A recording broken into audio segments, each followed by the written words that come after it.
So, ma'am, I have a question for you. As a patent attorney, what three main tips you want to give to especially inventors of India?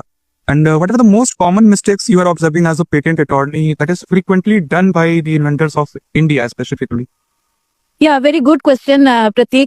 What I have observed in my experience while drafting of any complete specification, the inventor is not able to provide sufficient data. Maybe he has genuinely conducted the research work, but what we suggest that every time he should maintain a diary from day one he starts the experiment, and so that he can provide maximum of the data, comparative data, so that the specification is very complete in all sense. And secondly,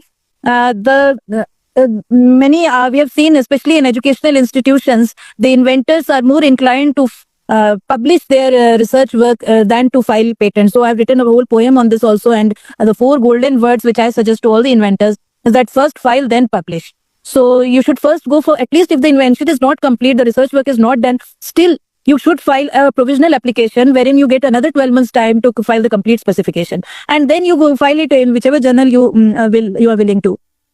And thirdly, a very important thing is that sometimes inventor feels that he is the inventor, he knows the invention, so he can himself draft and file the application in the patent office. But there is a mistake. We always suggest hiring a qualified registered patent agent or a patent attorney who is skilled in his profession. So because we know how to, at the time of prosecution, what are the probable objections which can be raised by the controller. So in view of all these things, we just draft the complete specification. So these 3 things I think are important while drafting specification. Thank you so much, ma'am.